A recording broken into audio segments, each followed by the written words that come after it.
I stood in my doorway, still wearing the apple-patterned apron my daughter Katie had given me for Mother's Day, trying to process what I was seeing. The aroma of my own turkey, the one I'd spent 3 days brining and preparing according to my grandmother's recipe, wafted from the kitchen, mixing with whatever Margaret had brought. "Mom, you didn't have to do this," David said, but I could hear the pleasure in his voice. He'd always loved his mother's cooking, a fact Margaret never let me forget. "Oh, I know, sweetie," she replied, patting his cheek like he was still 12 years old. "But you know me, I just don't trust other people's cooking. Who knows what they might do to the food?" The wooden spoon I was holding nearly snapped in my grip. 15 years. 15 years of comments about my interesting cooking choices. 15 years of her showing up with backup dishes at every family gathering. 15 years of watching my husband light up at her food while picking at mine. Grandma. Katie came bounding down the stairs, her dark curls bouncing. At 13, she was the spitting image of me at that age, something that had always seemed to irritate Margaret. "Did you bring your famous green bean casserole?" "Of course, sweetheart," Margaret beamed. "I know how much you love it, not like that modern version your mother makes with the almonds." I took a deep breath, remembering my therapist's advice about choosing my battles. "The kitchen's pretty full right now," I said, trying to keep my voice low. "Maybe we could set up the extra food in the dining room." "Oh no," Margaret said, already pushing past me toward the kitchen. "Everything needs to stay hot. We'll just move some things around." She paused at the entrance, surveying my carefully prepared feast with a critical eye. "Oh dear, Emily, your turkey looks a bit dry." That was it. That was the moment something inside me snapped. "My turkey," I said slowly, "has been brining for 3 days. I've been up since 5 a.m. basting it every 30 minutes. It is not dry." Margaret's eyebrows shot up. "Well, there's no need to get defensive, dear. I'm just trying to help." "David, honey, help me make some space. We can move Emily's turkey to the warming drawer." I watched in disbelief as my husband moved toward my turkey, my perfectly cooked, meticulously prepared turkey, with clear intention to relocate it. "Don't you dare touch that turkey, David Harrison." My voice came out quieter than I expected, but something in my tone made everyone freeze. Even Katie, who had been texting in the corner, looked up. David said, using that placating tone he always adopted when mediating between his mother and me. "Mom's just trying to help. You know how she is about these things." "Yes," I replied, still eerily calm. "I do know how she is. I've known for 15 years exactly how she is. And I've spent 15 years smiling and nodding while she undermines everything I do in my own home." "Now, Emily," Margaret started, but I held up my hand. "I spent 3 days preparing this meal. 3 days planning, shopping, cooking. I made Katie's favorite maple roasted carrots. I made those petit fours you love so much, David.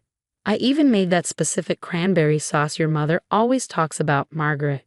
The one from her grandmother's recipe that she finally shared last Christmas after making me beg for it for 14 years. "Well," Margaret sniffed, "if you followed the recipe correctly. I have the original recipe card right here." I cut her off, pulling it from my apron pocket. "The one you gave me has different measurements. I found this one in David's childhood cookbook when we were cleaning out the attic last month." The color drained from Margaret's face. David looked confused, glancing between his mother and the recipe card in my hand. "Mom?" he questioned. "What's she talking about?" But Margaret had already recovered, her face settling into familiar lines of martyred patience. "David, your wife is clearly overwrought. Cooking for the holidays can be so stressful, especially for someone who doesn't do it very often."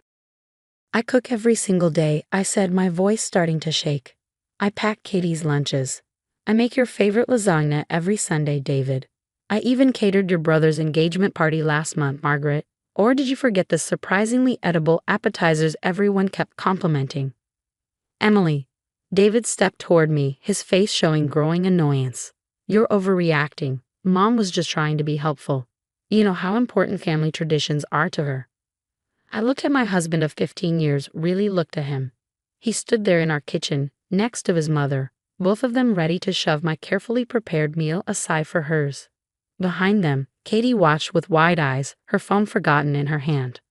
"You're right, David," I said quietly. "Family traditions are important. That's why I'm going upstairs to make a phone call." "Emily," he started, but I was already walking away. "Go ahead," I called over my shoulder. Enjoy your mother's dinner. I'm sure it's perfect, just like always. As I climbed the stairs, I could hear Margaret's voice. She's always been so sensitive, David. Remember what happened at Christmas 3 years ago? I closed her bedroom door, pulled out my phone, and dialed a number I should have called years ago. Hi, Dr. Stevens. Yes, I'd like to schedule that consultation we discussed last month. No, not next week. Today? Yes, I understand it's Thanksgiving. Trust me, this can't wait another day. Sometimes a turkey isn't just a turkey. Sometimes it's the last strand of a rope that's been fraying for 15 years.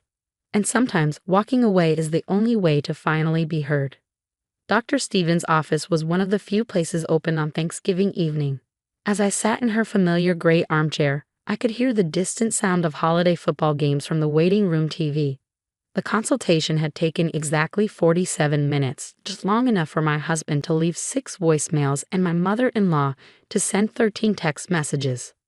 Are you sure about this, Emily? Dr. Stevens asked, her kind eyes studying my face as she handed me the envelope. Once you set this in motion. I'm sure, I said, tucking the envelope into my purse. I should have done this years ago. The drive home felt surreal. Streetlights illuminated empty roads as families gathered around their dinner tables, probably enjoying their turkeys without any drama. My phone buzzed again, David calling for the 7th time. I let it go to voicemail.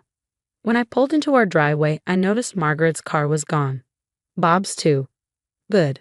This conversation needed to be just family. I found David pacing in the living room. Katie sat curled up in the corner of the couch, still in her Thanksgiving dress, but now wrapped in the quilted blanket my mother had made her. The house smelled like Margaret's cooking, all trace of my 3 days of work erased. Where have you been? David demanded.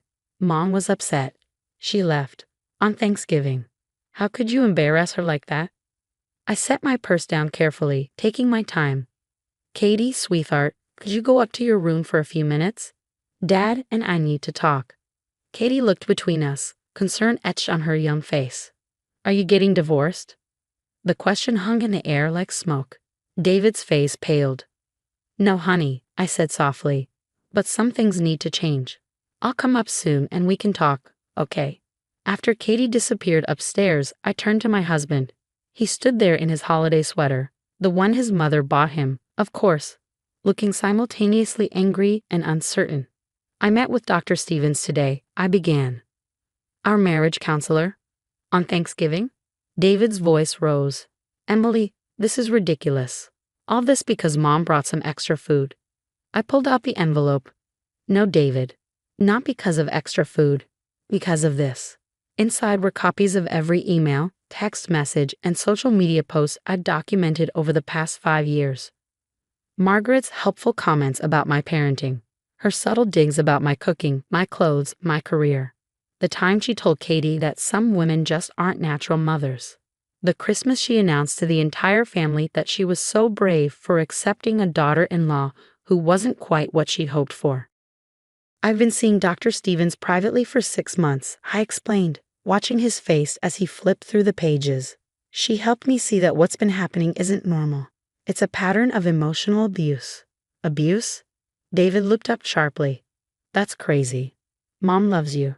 She's just traditional. Particular. Read page 4, I said quietly. The text she sent Katie last month. He found it. The message where Margaret told our 13-year-old daughter that she shouldn't end up like her mother, settling for a boring office job instead of being a real homemaker. She wouldn't? David's voice trailed off as he read the message again. She did.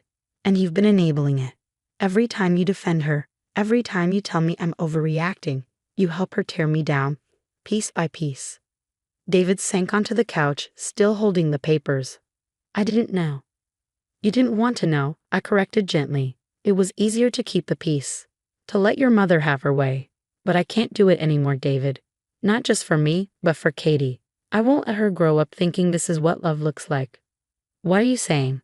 His voice was barely a whisper. I sat beside him, close enough to smell his cologne, the one Margaret bought him for his birthday. I'm saying things need to change. I've booked us into intensive couples counseling with Dr. Stevens. 3 sessions a week for the next month. And your mother, Your mother needs to understand there will be boundaries.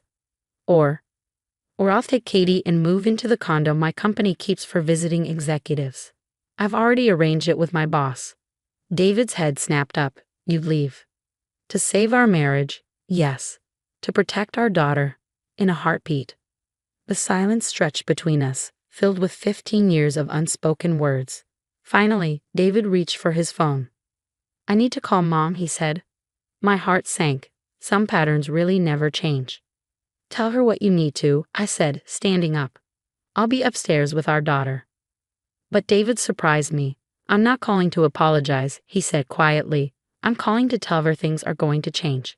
That you were right. About everything. I froze halfway to the stairs. Emily?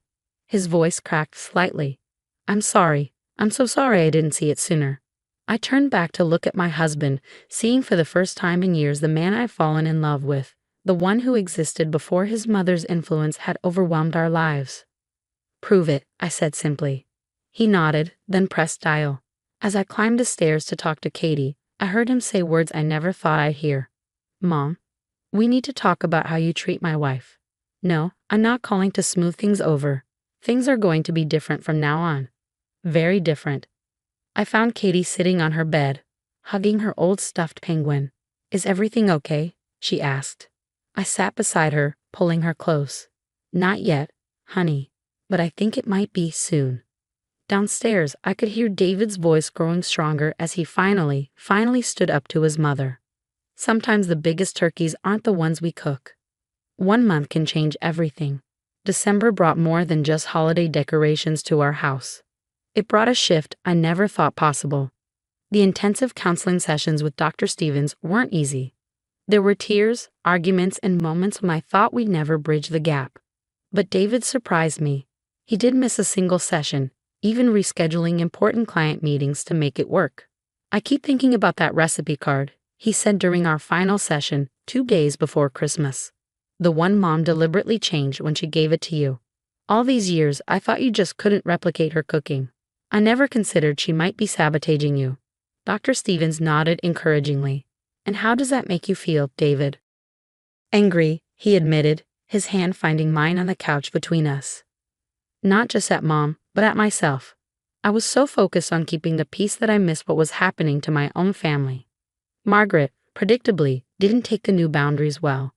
The first week after Thanksgiving, she showed up unannounced 3 times, each visit armed with containers of food and tears about how ungrateful we were being.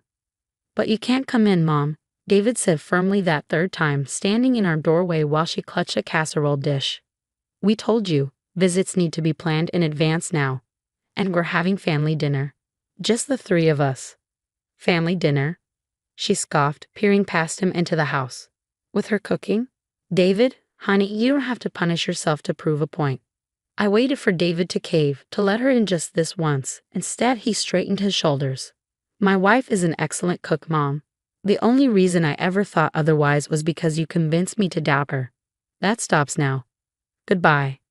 The look on Margaret's face when the door closed was worth every difficult moment of the past month. Katie adapted to the changes better than any of us expected.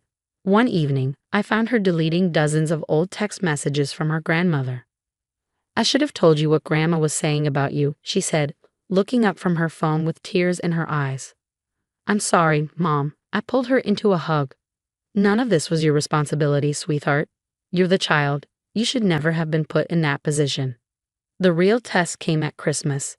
We decided to host again, but this time with clear rules sent to everyone in advance.